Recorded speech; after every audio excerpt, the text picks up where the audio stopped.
situation de stress. Alors, nous avons vu dans d'autres cours qu'il existait un stress aigu. Nous avons parlé également de stress chronique. Aujourd'hui, nous allons parler du cortisol, toujours dans une situation de stress. Ce cortisol peut être sécrété également lors d'un stress aigu. Alors, pour le stress aigu, vous pouvez vous référer, si vous voulez, à mes cours précédents. Nous allons voir aujourd'hui donc que le cortisol est une hormone qui est sécrétée par quoi? C'est ce que nous allons voir aujourd'hui et nous allons définir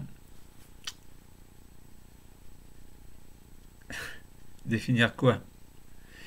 Son origine et puis ses effets en fait, qui vont s'ajouter aux effets de l'adrénaline. Alors, la sécrétion d'une hormone, donc le cortisol.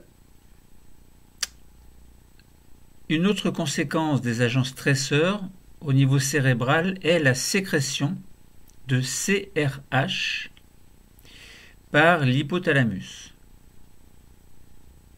Rassurez-vous, nous allons en parler. La CRH met à contribution l'axe hypothalamo-hypophyso-cortico-surrénalien. Bon, ça paraît compliqué, mais en fait c'est simple. Entraînant dans un second temps la libération du cortisol.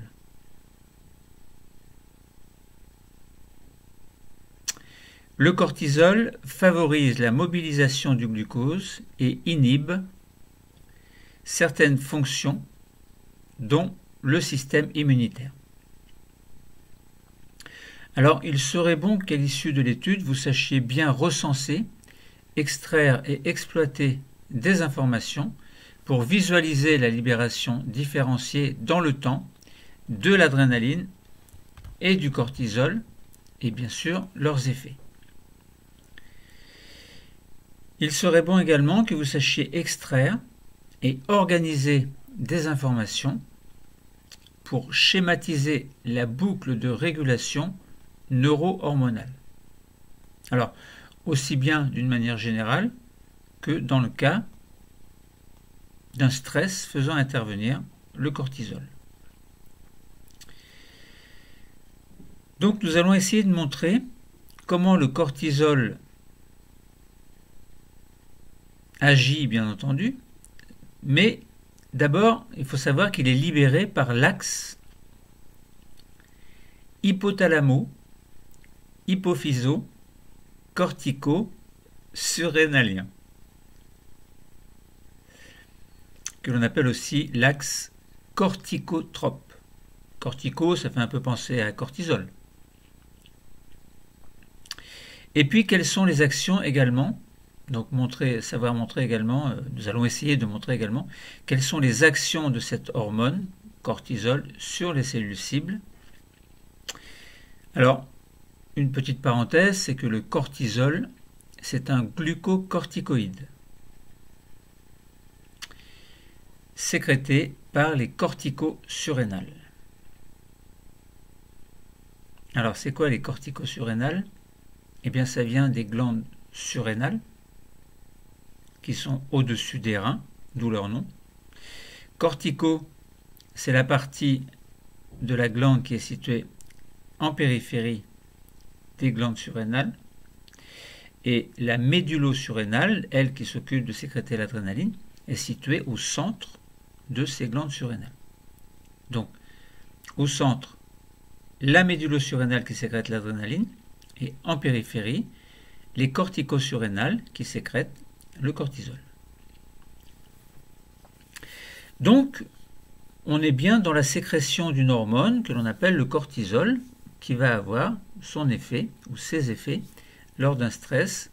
On peut parler de stress aigu, mais on verra qu'il existe également qu'il intervient également dans le stress chronique. Donc, suite à une décharge d'adrénaline lorsque l'on voit un élément stimulant plutôt stressant, quelque chose qui nous stresse. Donc c'est bien un stimulus stressant qui fait que on va avoir une décharge d'adrénaline, comme on l'a vu dans un autre cours, et on va avoir également donc adrénaline qui va avoir ses effets évidemment, que je répète pas trop aujourd'hui. On va aussi peut-être répéter globalement que l'adrénaline fait augmenter le rythme cardiaque, le rythme respiratoire, et accentue l'utilisation du glucose en quelque sorte par les muscles, de manière à pouvoir réagir assez rapidement face à l'agent stressant. Donc je vous disais que suite à la décharge d'adrénaline que l'on a vue précédemment, il y a une seconde réponse hormonale qui va se produire également, avec un petit décalage dans le temps par rapport à la sécrétion d'adrénaline. Donc cette réaction, cette réponse hormonale qui fera intervenir le cortisol, bon, on le sait bien, elle est plus lente, mais elle est plus durable. C'est un avantage. Et elle permet la libération dans le sang d'une autre hormone surrénalienne que l'on appelle le cortisol.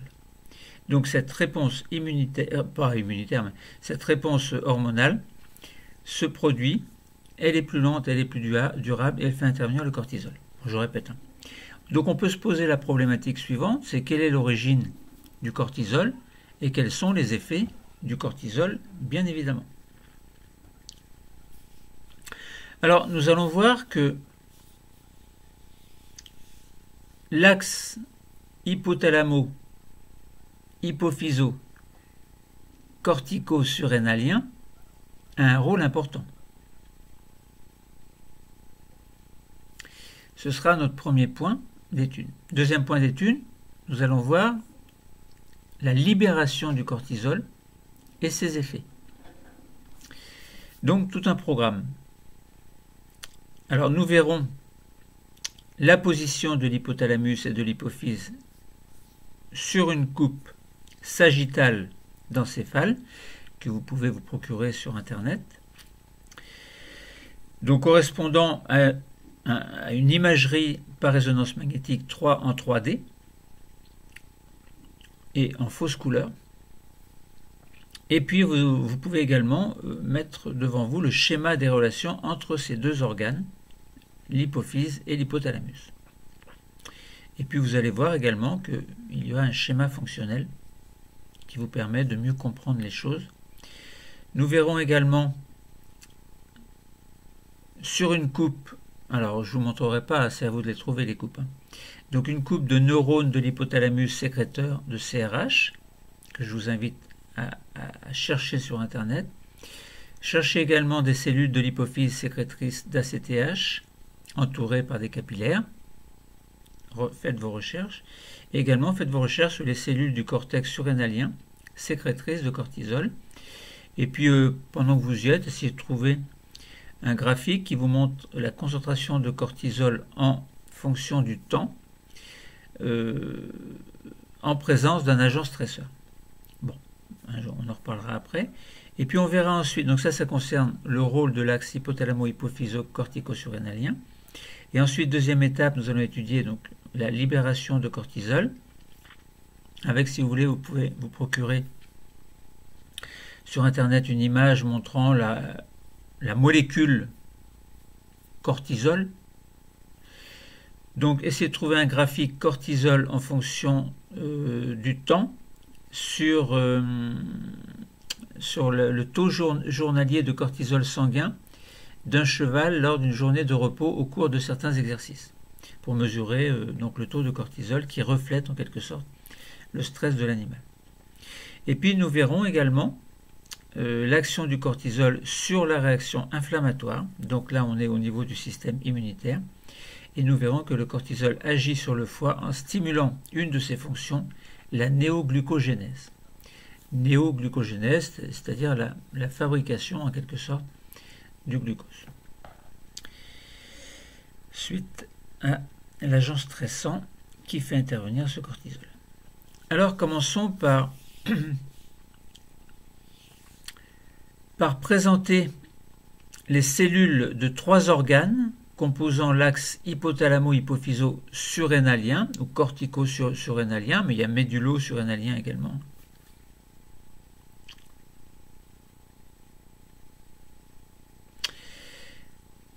Donc, je vous ai dit, présentation de cellules de 3 organes composant l'axe hypothalamo-hypophyso-cortico-surrénalien. Ce sera la position de l'hypothalamus, non je me trompe là, ce sera donc les neurones de l'hypothalamus sécréteurs de CRH que vous verrez en brun, éventuellement, du moins sur mon schéma il est en brun. Ensuite les cellules de l'hypophyse sécrétrices d'ACTH en vert sur mon schéma, entourées par les capillaires qui seront représentés en gris. Donc si vous avez le même document, il y a de grandes chances que les couleurs soient les mêmes, entre parenthèses. Et puis des cellules du cortex surrénalien sécrétrices de cortisol.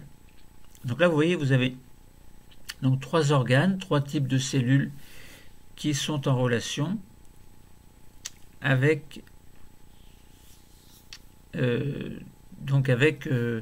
la réaction face à un agent stressant.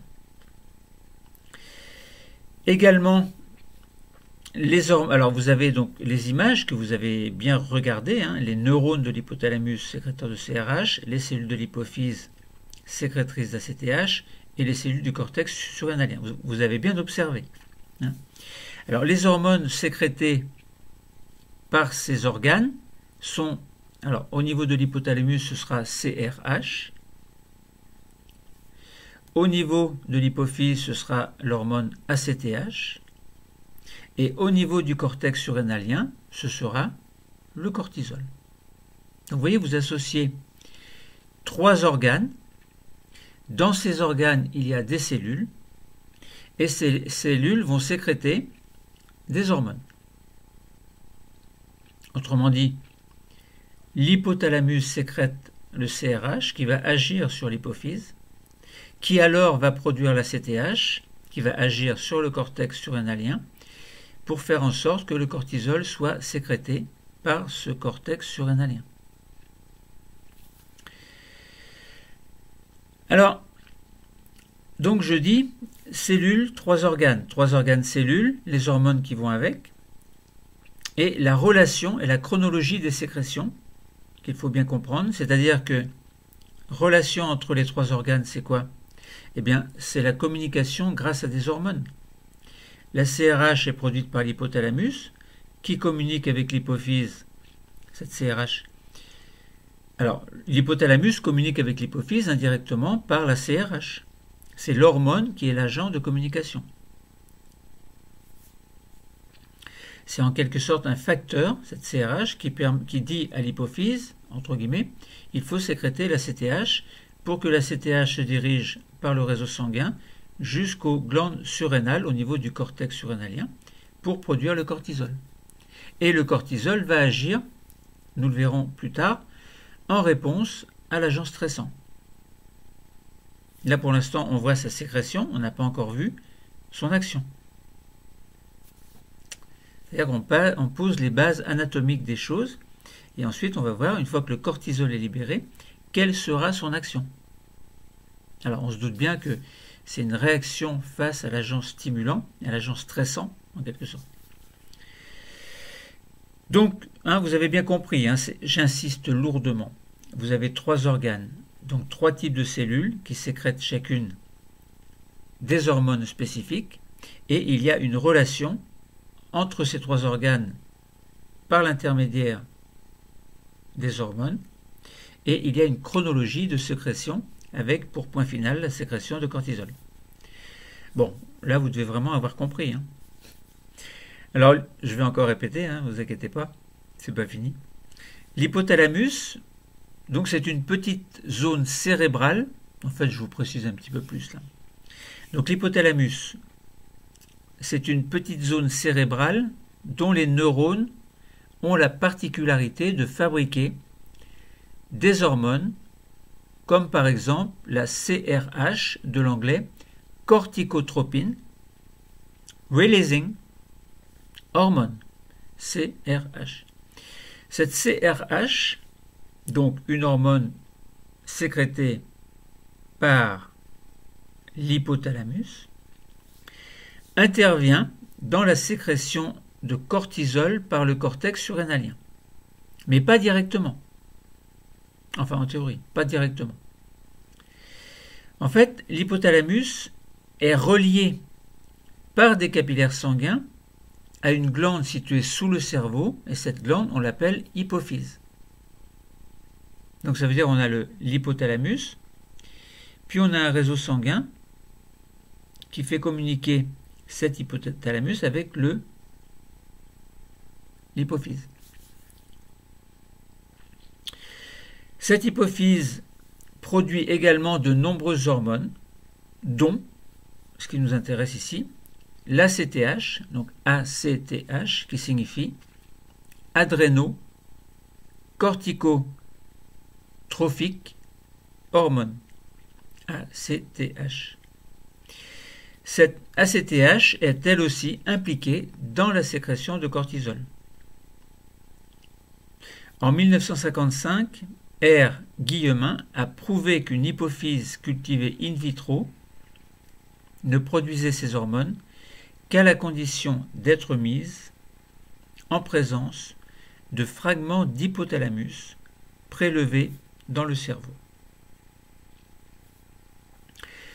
De ce fait-là, la démonstration d'un lien chimique entre les deux organes était faite. Donc l'hypothalamus communique bien avec l'hypophyse par l'intermédiaire d'une hormone que l'on appelle CRH. Et lorsque la CRH produite par l'hypothalamus se retrouve dans le réseau sanguin qui arrive vers l'hypophyse, alors l'hypophyse sécrète l'ACTH. Cette ACTH va passer dans le réseau sanguin et aller jusqu'au cortex surrénalien qui va alors produire le cortisol. Donc, la démonstration d'un lien chimique entre les deux organes, hypothalamus et hypophyse, était faite, grâce à Guillemin en 1955, et des études, plus tard, ont précisé la nature chimique et la concentration sanguine de ces hormones. Ce que nous allons voir après dans un graphique de concentration en fonction du temps. Les taux sanguins de CRH, ACTH et cortisol ont ainsi pu être modélisés lors de l'action d'un agent stresseur. Donc c'est un peu stéréotypé tout ça. On l'avait déjà dit pour l'adrénaline. Et bien là, on le redit dans le cadre de la sécrétion du cortisol. Le cortisol, il est sécrété, mais pas directement suite à l'action de l'agent stressant. Il y a un agent stressant qu'on appelle un stimulus stressant, qui va induire des réactions au niveau du cerveau. Le cerveau va intégrer certaines de ces messages nerveux qui vont lui parvenir pour en faire en quelque sorte des messages moteurs. Et parmi ces messages moteurs, il y aura le rôle de l'hypothalamus qui va sécréter l'hormone CRH qui va agir sur l'hypophyse, qui va sécréter alors l'ACTH, qui va agir sur le cortex surrénalien et produire le cortisol. Donc vous avez bien vu sur un schéma la position de l'hypothalamus et de l'hypophyse sur une coupe sagittale d'encéphale. Sagittale, vous vous souvenez, vous prenez un carré, vous tournez ce carré, vous le mettez de profil et vous le faites passer au milieu. Et vous le déplacez à droite et à gauche. Alors c'est l'IRM qui le fait, c'est pas vous. Alors, vous pouvez apercevoir donc sur une coupe sagittale les deux organes, hypothalamus et hypophyse, qui sont en contact entre les deux par une tige qu'on appelle la tige pituitaire, qui contient ce réseau sanguin qui permet l'entrée de la CRH dans ce réseau sanguin et qui va aller donc au niveau de l'hypophyse, qui possède des cellules spécifiques qui vont sécréter la CTH. Donc voilà, donc procurez-vous cette coupe sagittale de l'encéphale montrant la position de l'hypothalamus et de l'hypophyse, et puis essayez de voir en parallèle le schéma montrant les relations entre ces deux organes. Donc ça veut dire que vous avez tout simplement les neurones, enfin l'hypothalamus avec ses neurones. Les neurones sécrètent la CRH qui va passer dans la circulation sanguine. Bon, au niveau de l'hypophyse, alors c'est l'hypophyse antérieure hein, qui travaille ici, pas la postérieure. Donc dans cette hypophyse antérieure, il y a des capillaires sanguins, donc qui reçoivent également évidemment la CRH qui provient de la tige pituitaire. Et donc ces cellules productrices d'ACTH produisent l'ACTH qui va passer dans le réseau sanguin. Et comme le cœur fonctionne, la circulation du sang fait qu'à un moment donné, les cellules de la cortico-surrénale vont recevoir l'ACTH parce qu'il y a des cellules cibles qui vont se fixer, donc qui vont permettre, des cellules cibles qui vont permettre de fixer l'ACTH au niveau du cortex surrénalien, cortico-surrénalien. Et puis voilà, ça va induire la sécrétion de cortisol.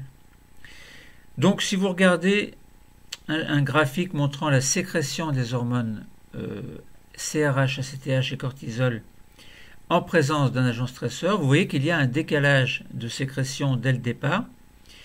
Alors vous avez une certaine concentration de cortisol en fonction du temps suivant, vous avez un agent stressant et puis le temps passe ensuite.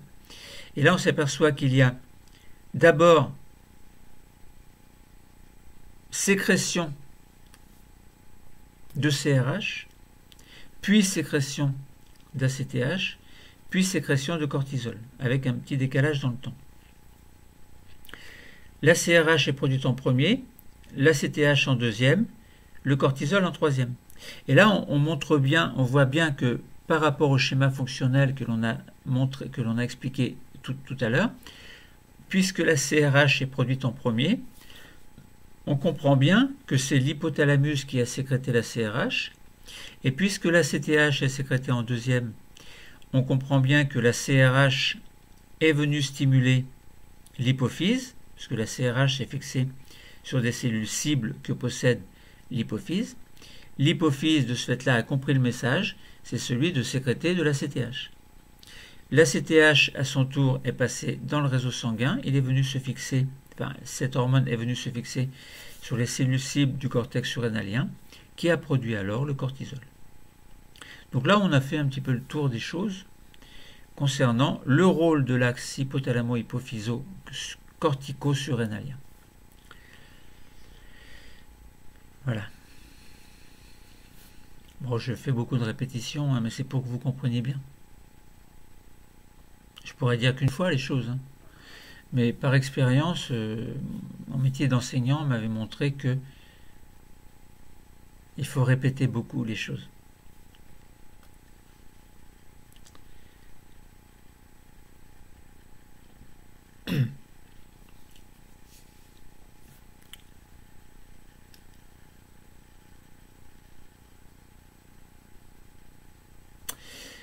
Alors, ensuite, il faut essayer de comprendre donc les effets du cortisol. On a vu que le cortisol était libéré par le cortex surrénalien, ou la partie cortico-surrénalienne, donc la partie extérieure des glandes surrénales.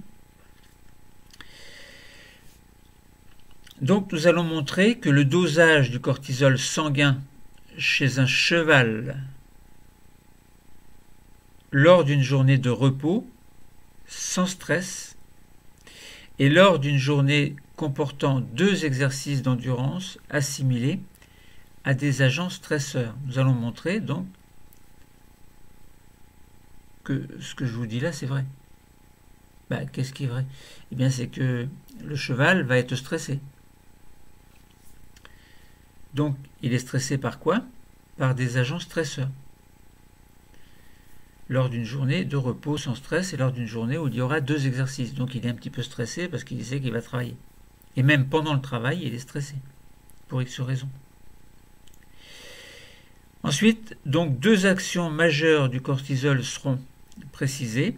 Une action sur le système immunitaire d'une part, et une autre action sur la néoglucogénèse hépatique d'autre part. Néo, ça fait penser à avant peut-être, gluco, ça fait penser à glucose, génèse, la genèse du glucose, donc la fabrication du glucose. Alors, la libération du cortisol et ses effets, donc en prélevant du sang par une ponction veineuse, l'évolution journalière de la concentration plasmatique en cortisol peut être mesurée chez un patient ou chez un animal. Ce sera le cas tout à l'heure chez le cheval. En même temps, essayez de vous procurer donc la molécule de cortisol pour voir à quoi ça ressemble. En présence d'un agent stresseur, l'organisme libère du cortisol, on l'a dit et répété, et cette libération a lieu quelques minutes après la décharge d'adrénaline. Donc pas en même temps, il y a un petit décalage dans le temps. Mais cette libération, qui a lieu quelques minutes après la décharge d'adrénaline, s'inscrit sur une plus longue durée. Donc l'action du cortisol sera plus longue que celle de l'adrénaline, qui a déjà une action relativement importante au niveau de l'augmentation du rythme cardiaque, augmentation du rythme respiratoire et intervention dans le métabolisme du glucose également, pour favoriser l'utilisation du glucose. Pourquoi? Parce que le glucose est source d'énergie. Son oxydation par le dioxygène produit de l'énergie. Donc ça veut dire qu'on va mobiliser certains muscles qui vont recevoir plus de glucose. Pourquoi plus de glucose? Eh bien parce que le rythme cardiaque augmente. Et plus de dioxygène, pourquoi? Parce que le rythme respiratoire augmente. Donc le cœur amène plus vite le glucose aux muscles qui doivent réagir pour fuir ou pour combattre, par exemple. Et puis l'oxygène arrive plus vite également puisque la respiration s'accélère. Donc ça veut dire qu'on a les 2 éléments clés pour produire de l'énergie, à la fois le dioxygène, à la fois le glucose. L'oxydation du glucose par le dioxygène produit des molécules d'ATP qui sont bien des molécules intervenant pour produire de l'énergie.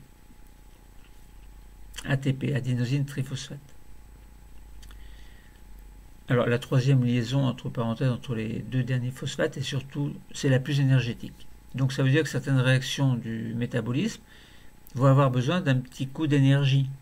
Et c'est en ça que l'ATP a un rôle important, production d'énergie. Bon, ça c'est pas le cours d'aujourd'hui, on en a déjà parlé, ou on en parlera dans d'autres cours. Alors, là essayons de voir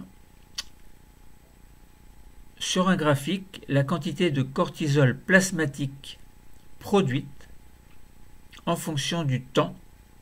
Autrement dit, essayons de voir le taux journalier de cortisol sanguin d'un cheval lors d'une journée de repos et au cours d'une journée comportant 2 exercices d'endurance, considérés comme agents stresseurs.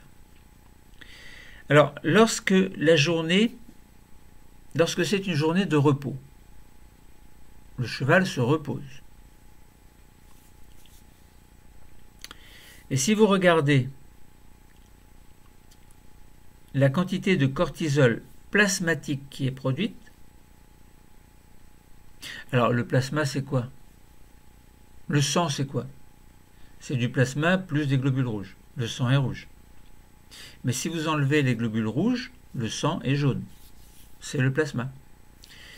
Donc là on regarde, on enlève les globules rouges, on garde le plasma et on fait des prélèvements régulièrement évidemment. Hein. Vous imaginez le cheval, il y a des veines par exemple, et on prend un petit peu de sang, on centrifuge par exemple, puisque les globules rouges sont lourds, les globules rouges vont tomber au fond du culot du petit tube à essai, Et puis on prélève le plasma qui est au-dessus. Et puis on fait la mesure de la quantité de cortisol par des techniques appropriées. Et là on voit que, alors en nanogrammes par millilitre,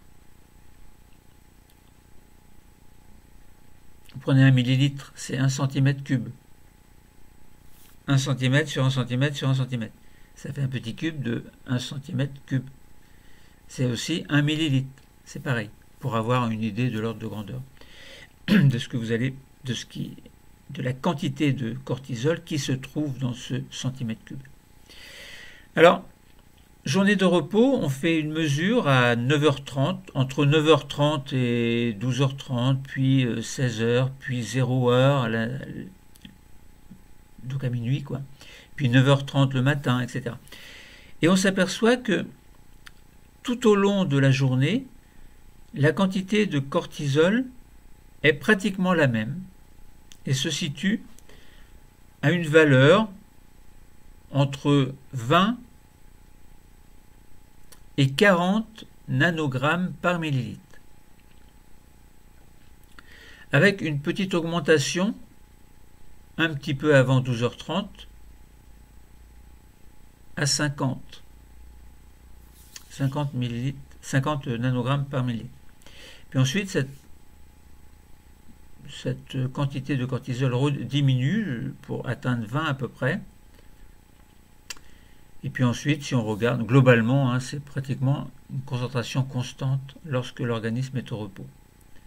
Donc ça veut dire que l'organisme au repos, l'organisme du cheval qui est au repos et qui n'est pas stressé, eh bien ça veut dire que la quantité de cortisol est pratiquement constante. Alors, sur la courbe qui est devant moi, il y a de légères fluctuations. Pourquoi? Parce que le cheval n'est peut-être pas au repos cool, entre guillemets, toute la journée.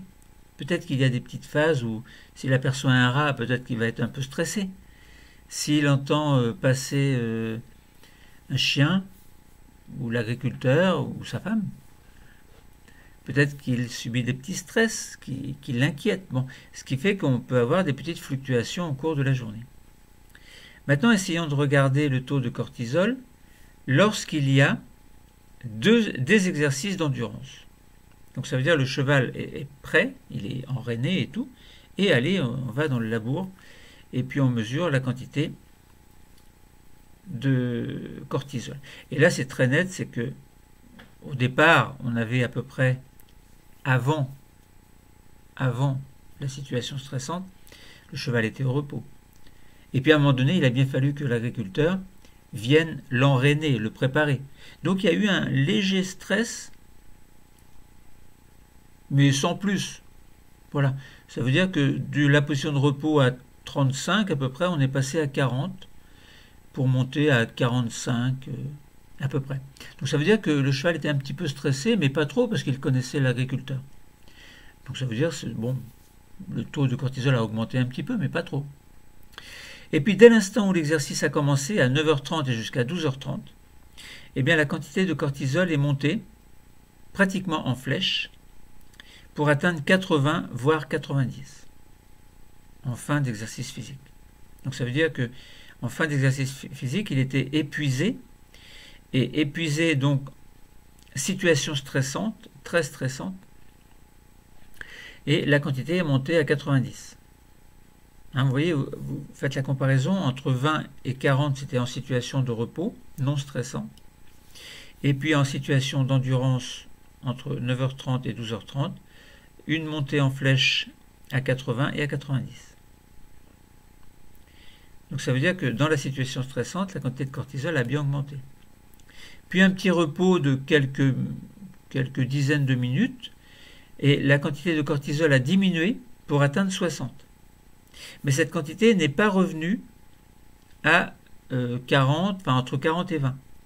Pourquoi? Parce que tout de suite, il a fallu reprendre le travail.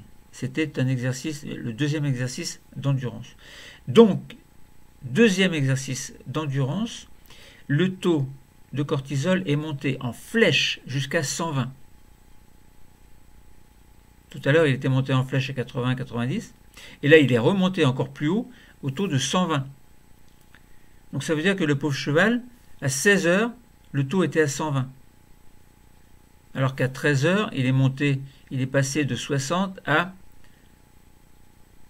80, puis 90, puis 100, puis 110, jusqu'à 16 heures, atteindre 120. C'est beaucoup. Donc 120 nanogrammes par millilitre de plasma. Donc ça veut dire que on voit bien que le cheval était très stressé.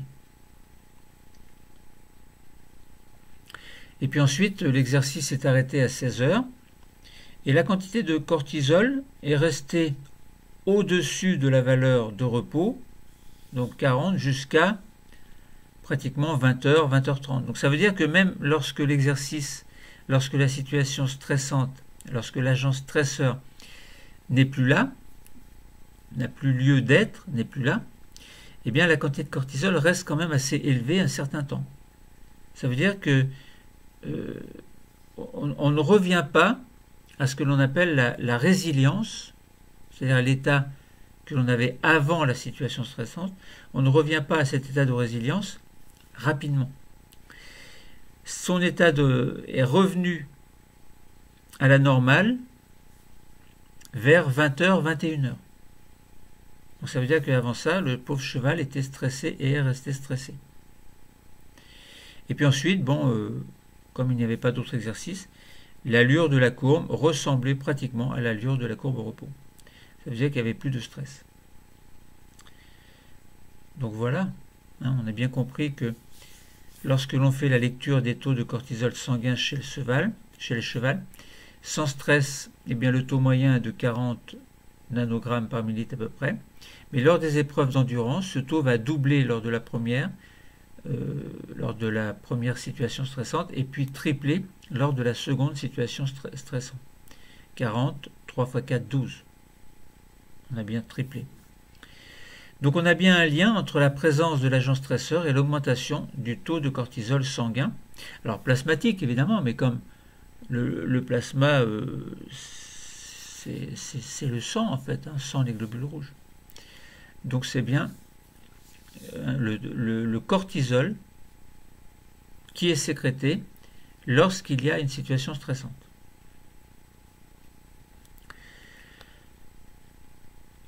Alors, il y a également une autre réaction, l'action du cortisol sur la réaction inflammatoire et l'action du cortisol sur le foie qui va stimuler la néoglucogénèse.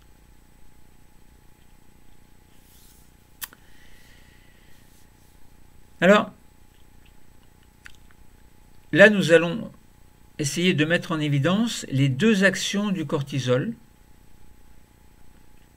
Alors, il n'y en a pas que deux, mais on va dire deux.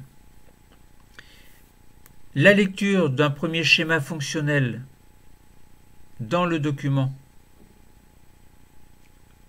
montre que le cortisol diminue la perméabilité des vaisseaux sanguins et la production de deux catégories de molécules d'interleukine lors de la réaction inflammatoire.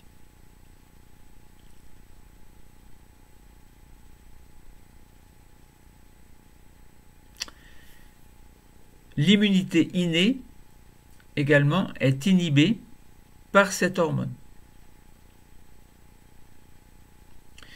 Et un second schéma fonctionnel montre que le cortisol mobilise le glucose hépatique en stimulant la glycogénolyse d'une part, je vais préciser, et la néoglucogénèse d'autre part. Alors ça veut dire quoi? Tout à l'heure on a parlé du cheval. On a vu que lors d'un exercice stressant, le cortisol était produit. Mais on n'a pas montré son action. Donc, essayons de mettre en évidence les deux actions du cortisol. Alors, deux actions principales en tout cas. Vous avez devant vous, si vous avez fait les bonnes recherches, l'action du cortisol sur la réaction inflammatoire. Vous avez un premier schéma fonctionnel. vous avez des corticoïdes de synthèse qui vont inhiber la réaction inflammatoire. Pourquoi? Parce qu'il va y avoir inhibition de la synthèse de ce que l'on appelle des cytokines, notamment l'interleukine 1 et l'interleukine 6. Et vous allez également avoir une diminution de la perméabilité vasculaire.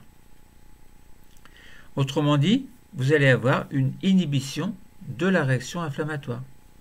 C'est pour ça qu'on donne quelquefois des corticoïdes de synthèse. Lorsque on a une inflammation à tel ou tel endroit, le fait de donner des corticoïdes enlève l'inflammation. Mais ça n'enlève pas forcément la cause de l'inflammation.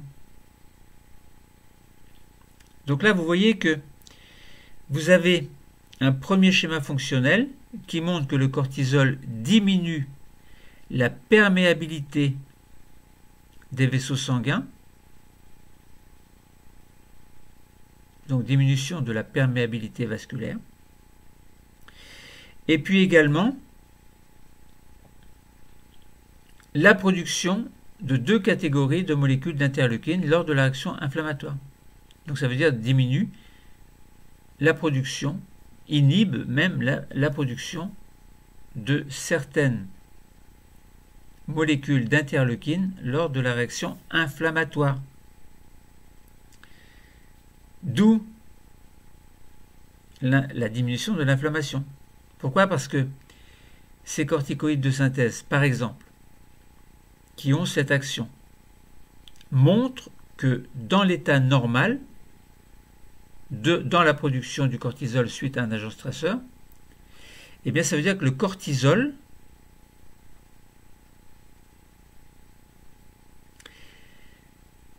va diminuer la perméabilité des vaisseaux sanguins.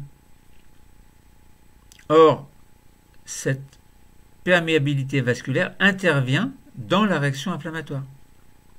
Et donc le cortisol va également diminuer la production de molécules d'interleukine qui interviennent dans la réaction inflammatoire également. Vous voyez, on a utilisé un médicament, corticoïde de synthèse, et on a regardé l'action de ces médicaments pour montrer que, puisque ces corticoïdes contiennent du cortisol, eh bien pour montrer que ce médicament a telle action, ça veut dire que lorsque le cortisol est produit de manière naturelle dans le corps, le cortisol aura la même action. Alors, je répète, les corticoïdes de synthèse vont inhiber la réaction inflammatoire. Pourquoi? Eh bien parce qu'il y a inhibition de la synthèse de cytokines, notamment au niveau des interleukines 1 et interleukine 6, et diminution de la perméabilité vasculaire. Donc ceci inhibe la réaction inflammatoire. Donc ça c'est dans le cadre d'un médicament, donc dans le cadre d'une médication. Mais s'il n'y a pas de médication, s'il y a un agent stressant, production de cortisol, corticoïde, vous voyez, ça se ressemble. Sauf que là, ce n'est pas un médicament, c'est le cortisol fabriqué naturellement par les corticosurrénales. Eh bien, ce cortisol va faire quoi? Il va inhiber la synthèse de certaines cytokines, notamment les interleukines 1 et interleukine 6, et il va diminuer la perméabilité vasculaire. De ce fait-là, le cortisol va inhiber la réaction inflammatoire. Donc c'est là l'action du cortisol sur la réaction inflammatoire.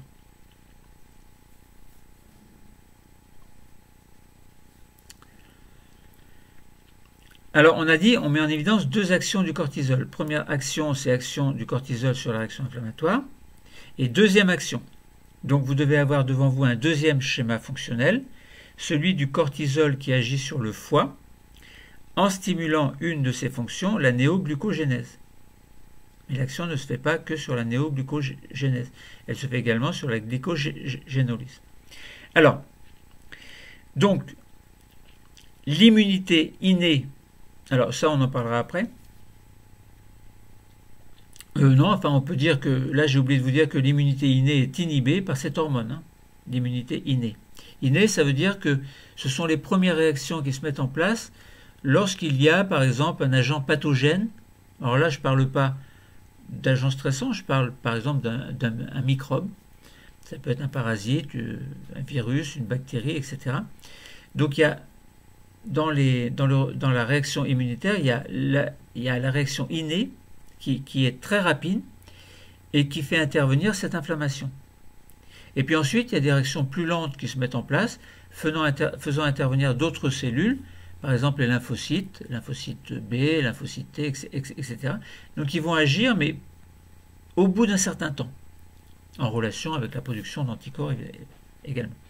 Donc là, on a bien vu que l'inhibition de la réaction inflammatoire fait partie de la réaction innée, c'est-à-dire d'une réaction rapide suite à un agent, à l'action ou à l'envahissement par un agent pathogène, et on a bien l'immunité innée qui est inhibée par le cortisol, également par les corticoïdes, si vous prenez une médication. Donc il vaut mieux éviter, si on peut, lorsqu'on a une inflammation pas trop importante. Bon, après, c'est le médecin qui va savoir. J'en parle pas. Alors, deuxième schéma fonctionnel, c'est celui du cortisol. Je répète, celui du cortisol qui agit sur le foie en stimulant certaines de ses fonctions, notamment la néoglucogénèse.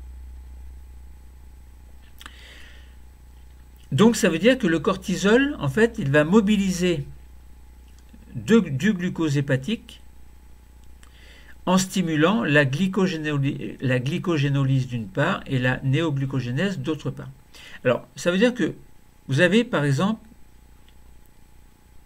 dans le foie, des molécules de réserve de glucose qui sont reliées entre elles. Donc, ça veut dire un grand nombre de molécules de glucose sont reliées entre elles, dans les 3 dimensions. Eh bien, cette molécule s'appelle le glycogène. Lorsqu'il n'y a pas assez de sucre, enfin de glucose dans le sang, eh bien ce glycogène libère des molécules de glucose qui vont passer dans le sang. Et c'est en quelque sorte la lyse, ça veut dire la destruction du glycogène, puisque ce glycogène qui contient des molécules de glucose va se trouver coupé en petits morceaux. Donc c'est la glycogénolyse.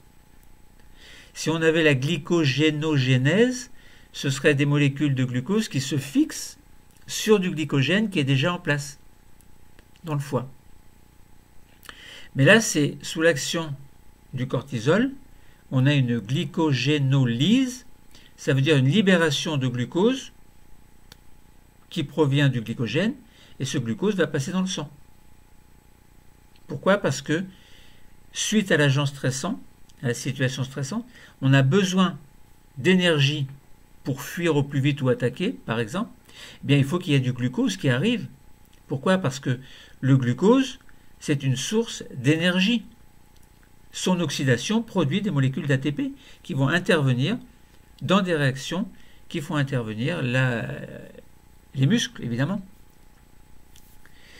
Et puis, deuxième chose, en plus de la glycogénolyse qui libère du glucose qui va passer dans le sang, on a ce que l'on appelle la néoglucogénèse, c'est-à-dire la génèse de glucose grâce à d'autres molécules qui ne sont pas des molécules de sucre, qui ne sont pas des molécules de sucre, qui ne sont pas des glucines.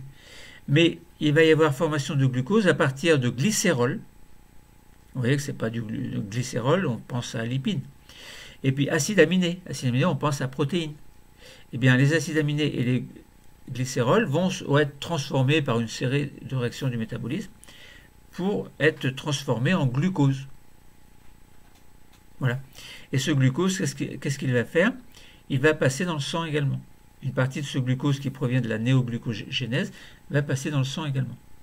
Donc on a du glucose qui provient de la glycogénolyse, on a du glucose qui provient de la néoglucogénèse dans le réseau sanguin. Et comme le cœur circule plus vite, enfin comme le cœur fonctionne plus vite, la circulation du sang est plus rapide, et de ce fait-là, le glucose va arriver plus vite dans les organes qui vont permettre la fuite ou l'attaque ou d'autres réactions éventuellement. Et puis l'oxygène arrive aussi rapidement, puisque on a vu que la respiration augmente, le rythme respiratoire augmente, les rythmes respiratoires augmentent, donc il y a plus d'oxygène qui arrive dans le sang. Donc plus de glucose, plus d'oxygène, plus d'énergie qui sera produite lors de l'arrivée de ces deux éléments, glucose et dioxygène, aux muscles. Les muscles vont se contracter, réagir, fuir au plus vite, par exemple. Donc vous voyez que on a bien compris que le cortisol, il est produit par les corticosurrénales, grâce et à la suite de l'intégration d'informations visuelles, par exemple, ou des sens, etc. L'intégration, donc plusieurs éléments du cerveau vont communiquer entre eux, dont l'hypothalamus qui va produire une hormone, et cette hormone va aller agir sur l'hypophyse qui à son tour va produire une hormone qui va aller agir au niveau du cortex surrénalien pour produire du cortisol. Le cortisol va agir au niveau de la réaction inflammatoire en diminuant cette réaction inflammatoire, première action importante, et le cortisol va agir en augmentant la glycémie, c'est-à-dire la quantité de glucose dans le sang. Donc ça, c'est le deuxième rôle du cortisol. Alors là, dans ce cours, on n'étudie que deux rôles importants. Donc voilà. Donc on a étudié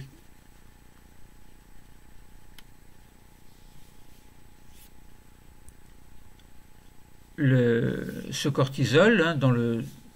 D'abord, on a vu sa sécrétion. On a assez répété, je ne vais pas répéter. Et puis son action. Sécrétion. Si on résume globalement, on a dit sécrétion d'une hormone, le cortisol. On a dit quelle est l'origine et quels sont les effets du cortisol. C'était la problématique. Quelle est l'origine du cortisol? Eh bien, les corticosurrénales, c'est-à-dire la zone périphérique des glandes surrénales, et non pas la zone médulaire, pas au milieu, puisque la médullo-surrénale sécrète l'adrénaline. Donc le cortisol provient de la partie extérieure, la partie cortique, entre guillemets, ça veut dire extérieure, donc la corticosurrénale. Donc la corticosurrénale produit du cortisol. Pourquoi? Parce que l'ACTH, qui est une hormone produite par l'hypophyse, est venue communiquer, est venue se fixer en quelque sorte sur des cellules cibles pour faire en sorte que le cortisol soit produit. Donc l'ACTH était bien là, qui provient de l'hypophyse. Et puis pourquoi est-ce que l'ACTH est produite par l'hypophyse? Parce que la CRH était là, fabriquée par les neurones de l'hypothalamus, donc c'est une neurohormone. Et voilà, on a bien compris, donc la libération du cortisol. Et ensuite l'action du cortisol, deux actions. Alors on sait que le cortisol intervient dans une situation de stress, on l'a montré par l'étude de ce qui se passait chez un cheval qui avait subi 2 exercices d'endurance. Donc c'est bien le cortisol qui agit dans le cadre d'une situation stressante.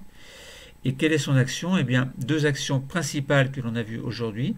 C'est une action du cortisol sur la réaction inflammatoire en diminuant cette réaction inflammatoire, donc en diminuant l'effet de la réaction innée, spontanée, suite à un agent stressant. Donc là, on n'est pas dans le cadre de l'envahissement de quelque chose qui est pathogène comme une bactérie, mais on est bien dans le cadre d'une situation stressante.